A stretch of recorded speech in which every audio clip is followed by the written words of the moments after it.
Você já parou para pensar por que tantas pessoas trabalham duro a vida inteira, mas chegam à velhice sem um tostão? Não é falta de esforço. O problema é que a maioria nunca aprendeu a verdadeira regra do jogo. Quem envelhece pobre é porque correu demais, quem envelhece rico é porque soube esperar. Conheci muita gente ao longo dos meus 99 anos. Alguns começaram a vida cheios de energia, brilhando no auge da juventude, mas na meia-idade já estavam afundados em dívidas e na velhice, perderam até a dignidade. Outros, porém, pareciam medíocres, sem destaque, vivendo sem alarde. No entanto, aos 70, 80 anos, estavam tranquilos, com uma paz que o dinheiro não compra. A diferença entre eles não estava na inteligência, na sorte ou no talento, mas em como enxergavam o tempo. Os primeiros tratavam o tempo como um inimigo a ser vencido. Corriam sem parar, tropeçavam e quebravam a cara.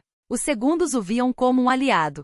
Plantavam sementes, regavam com paciência e no fim, colhiam os frutos sem pressa. Parece simples, não é? Mas 90% das pessoas jamais entendem isso. Vi muitos gênios acabarem na miséria. Quando jovem, conheci executivos brilhantes respeitados que cobravam fortunas por hora de trabalho. O problema? Eles vendiam o próprio tempo. Um amigo, aos 50 e poucos, trabalhava 16 horas por dia, inclusive nos fins de semana. Preciso ganhar mais, os filhos estão na faculdade, a casa ainda não está quitada, dizia. Eu sabia que ele nunca seria livre. Seu salário estava amarrado às suas horas, e se parasse, o dinheiro parava também. Aos 60, a saúde o traiu. Foi forçado a se aposentar, a pensão mal dava para viver, e os investimentos derreteram metade do que tinha. Acabou vendendo a casa e se mudando para um lugar menor. Na última vez que o vi, seus olhos estavam vazios. Achei que estava fazendo certo, trabalhando duro para sustentar a família. Por que deu tudo errado? Perguntou. Não respondi. A resposta era cruel demais. Ele não errou no caminho, errou desde o começo. Pensou que a vida era uma corrida para ver quem trabalhava mais quando, na verdade, o jogo se vence quando o dinheiro trabalha para você e não o contrário. Essa diferença sutil separa quem envelhece pobre de quem envelhece rico. Mas também conheci outro tipo de gente. Pessoas que na juventude pareciam lentas até preguiçosas. Guardavam dinheiro, compravam ativos chatos, ações que pagavam dividendos, imóveis para alugar, pequenos negócios que não davam dor de cabeça. Não ostentavam, não viviam ansiosos. 30 anos depois, seus patrimônios cresciam sozinhos, e eles já não precisavam trabalhar. Um professor aposentado que conheci começou a investir em ações de dividendos aos 50. Reinvestia cada centavo que recebia. 20 anos depois, sua renda passiva já era 3 vezes maior que a aposentadoria. Não era rico de ostentar, mas era livre. Podia escolher se queria trabalhar ou não, não dependia de ninguém, não vivia com medo de contas. Essa é a diferença. Não é questão de inteligência, mas de entender cedo que enriquecer na velhice não depende de quanto você ganha, mas de como faz seu dinheiro crescer com o tempo. O tempo é o maior inimigo dos pobres e o melhor amigo dos ricos. A maioria não entende o poder dele porque vive presa na ansiedade do presente. Quando jovens acham que têm tempo de sobra e o desperdiçam. Na meia-idade, percebem que o tempo está acabando e correm desesperados. Na velhice, descobrem que ele nunca esteve do lado deles. Mas o tempo não se torna inimigo de repente, ele sempre esteve ali, tratando todos com a mesma justiça. Uns aprendem a usá-lo a seu favor. Outros passam a vida lutando contra ele. Quando jovem eu também não entendia isso. Achava que podia ganhar dinheiro rápido com esperteza, mas o mercado me deu uma lição dura. Só depois entendi que o tempo não é para ser vencido, mas para ser aliado. Veja os que enriquecem com a idade. Todos têm algo em comum. Não correm atrás de provar nada, não se deixam levar pela pressa dos outros, não se desesperam por resultados imediatos. Apenas plantam, cuidam e esperam. 10, 20, 30 anos depois, o poder dos juros compostos aparece. Seus patrimônios crescem como uma bola de neve. Enquanto isso, os apressados continuam no mesmo lugar ou até retrocedem. Não é vitória da genialidade, mas da paciência. Costumo dizer que os juros compostos são o 8º milagre do mundo, mas com uma condição. Você precisa esperar tempo suficiente e não afundar no meio do caminho. A maioria não consegue. Ou são impacientes ou gananciosos ou medrosos. Querem otimizar cada ano, cada investimento, e acabam quebrando o ritmo. Os verdadeiros espertos deixam o tempo fazer o trabalho sujo. Não tentam adivinhar o mercado, não correm atrás de modismos, não fazem operações arriscadas. Apenas escolhem bons ativos e ficam quietos. Parece bobo, não é? Mas é justamente essa estratégia mais inteligente. No mercado, quanto mais você se mexe, mais erra. Os que não fazem nada são os que deixam o tempo trabalhar a seu favor. O segredo de Buffett e meu, ao longo de décadas, é simples. Não somos gênios, apenas aprendemos a cooperar com o tempo. Muita gente acha que frugalidade é coisa de pobre e que os ricos vivem no luxo. É um dos maiores enganos da humanidade. Nunca conheci um milionário de verdade que não soubesse economizar. Os frugais, sim, são os que enriquecem com a idade. Por quê? Porque frugalidade não é só poupar dinheiro, é dominar os próprios desejos, controlar impulsos, resistir à pressão da sociedade, dos amigos, das propagandas que dizem: você merece. Esse autocontrole é o verdadeiro motor do crescimento patrimonial. Quando jovem, morava em um apartamento alugado, mais simples que o de muitos funcionários meus. Mas dormia tranquilo, porque sabia que tinha pouco, mas não devia nada. Essa folga me dava liberdade. Podia esperar o mercado errar, podia esperar os outros entrarem em pânico, podia esperar as oportunidades virem até mim. Os apressados sempre estão correndo atrás de algo que nunca alcançam, porque estão sempre um passo atrás. Conheci advogados, banqueiros, gente que ganhava milhões por ano, mas vivia mais endividada que um operário com salário mínimo. Por quê? Porque transformaram a vida em uma competição de status.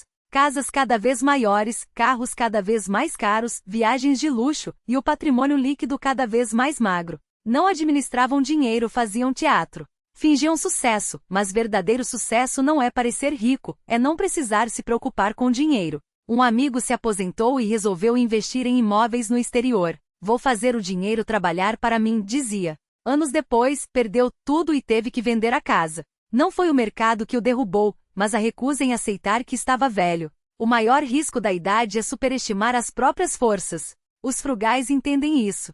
Sabem que o dinheiro não é para ostentar, mas para comprar liberdade.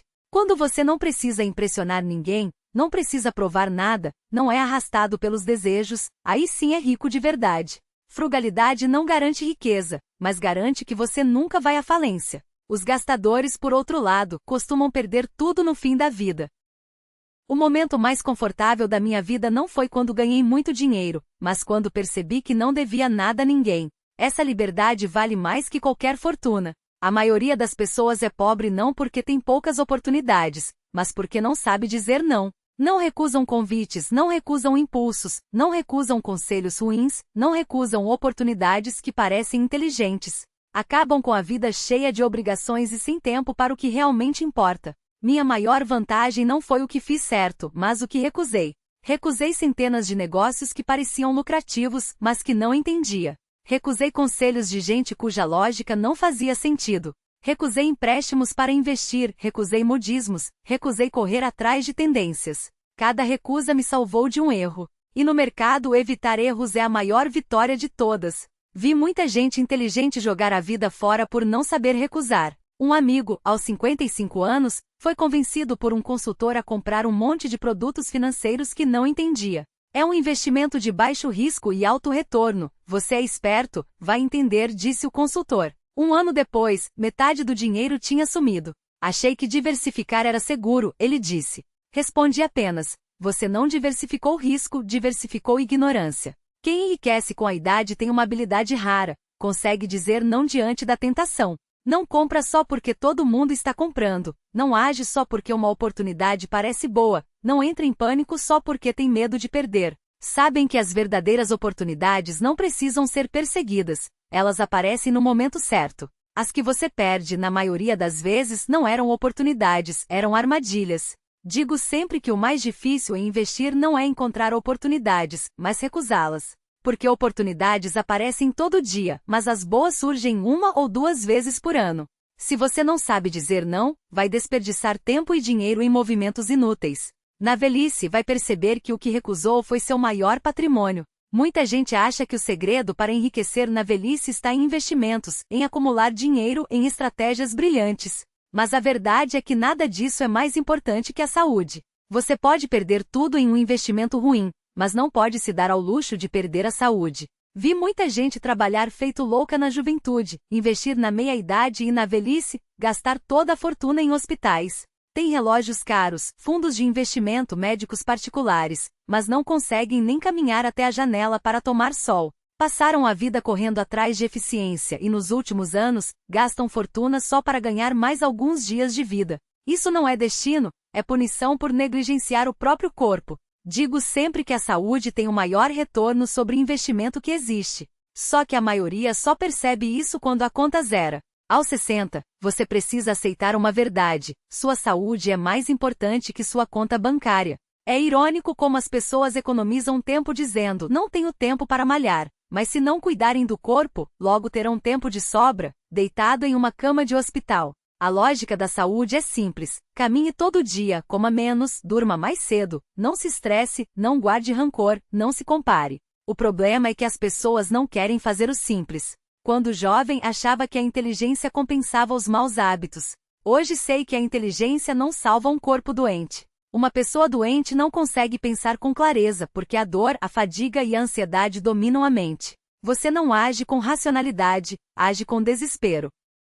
Bife e eu já nos perguntaram como mantemos a cabeça no lugar. A resposta é tediosa: dormimos cedo, comemos cedo, nos movimentamos. Não há segredo, só disciplina. Você não precisa correr uma maratona, só precisa se mexer todo dia, deixar o cérebro respirar ar puro. Saúde não é um hábito, é uma atitude. Vi muita gente tentar comprar saúde na aposentadoria, quando o certo é cultivá-la ao longo da vida. Não espere o corpo dizer que é tarde demais para começar a valorizar as pernas que ainda te levam para passear. Aos 60, você entende que riqueza não está no saldo da conta, mas na qualidade do seu ar, na tranquilidade do sono, na capacidade de acordar sem remédios. Quem enriquece com a idade investe em saúde porque sem ela, o dinheiro é só um número.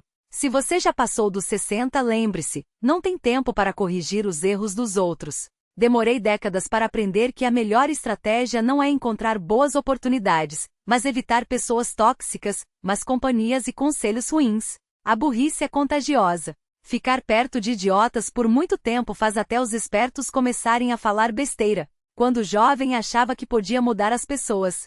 Depois entendi que tentar ensinar um burro a cantar não só é perda de tempo, como ainda irrita o burro. Aprendi a me afastar de amigos ignorantes, de negócios arriscados, de gente que só fala em informações privilegiadas. Essa turma só sabe uma coisa: como enganar os outros. Depois dos 60, você precisa aceitar uma realidade: inteligência se aprende, mas burrice se perpétua. Os burros não mudam, só ficam mais teimosos. Preferem continuar errando a admitir que são burros. Vi muita gente assim nos anos 70. Mesmo à beira da falência insistiam: o mercado vai provar que estou certo. Mas o mercado não erra, as pessoas é que erram. Perdem dinheiro e perdem a razão. Manter-se perto dessa gente não é só perda de tempo, é colocar a própria vida em risco. Aos 60, você deve tratar sua rede de contatos como um balanço patrimonial. Pergunte-se: quais pessoas me deixam mais lúcido? Quais me deixam mais ansioso? Fique com as primeiras, corte as segundas.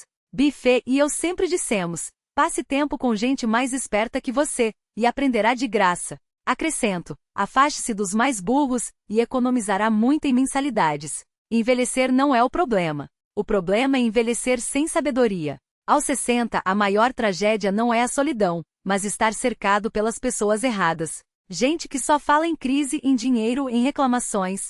Esses hábitos corroem sua lucidez. Conheci um amigo de 80 e poucos anos que só se encontrava com 3 pessoas, um médico, um vizinho que gostava de ler e ele mesmo. Quando perguntei por que, respondeu: já ouvi conselhos ruins demais. A frase é fria, mas verdadeira. Depois dos 60, seu tempo não deve ser gasto corrigindo erros, mas evitando gente errada. Você não precisa educar ninguém, só precisa sair de cena em silêncio, com dignidade. Os burros me ensinaram uma coisa: não fique no mesmo ambiente que eles por muito tempo. Isso é mais valioso que qualquer ação, fundo ou ouro, porque a racionalidade pode ser contaminada. A melhor forma de manter a lucidez não é aprender mais, mas ouvir menos besteiras. Depois dos 60, a sabedoria não está em ensinar os outros, mas em se afastar deles. Você não precisa de mais amigos, precisa de menos problemas.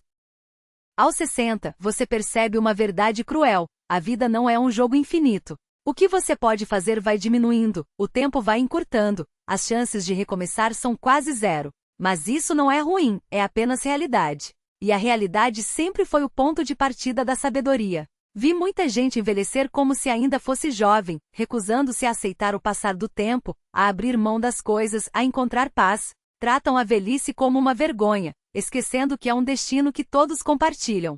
A verdadeira medida da inteligência de alguém está em como enfrenta a velhice. Os tolos tentam segurar tudo. Os sábios começam a soltar o que não serve mais. Vivi 99 anos e aprendi que o que é finito nos torna lúcidos. Saber que não somos eternos nos faz entender o que realmente importa e o que deve ser deixado para trás. As pessoas acham que a sabedoria vem do aprendizado, mas na verdade vem muito mais do desapego. Não um desapego passivo, mas uma clareza ativa. Eu não vou viver para sempre, então preciso viver com propósito. Aos 90 e poucos anos, acordar de manhã, conseguir pensar, caminhar, sorrir, isso já é o maior prêmio do mundo. Não preciso de mais dinheiro, preciso de dias lúcidos. Nessa fase, a riqueza não está no banco, mas na clareza da mente, na paz do coração, no sorriso de quem enxergou a verdade. Quando me perguntam qual o segredo da longevidade, respondo: viva com simplicidade, pense com clareza, sorria com sinceridade. Parece fácil, mas é justamente o que a maioria não consegue fazer. A vida é como uma carteira de investimentos. Na juventude você diversifica, na velhice concentra. Livre-se do que não importa, mantenha o que é essencial: saúde, relacionamentos bons e lucidez. Essa é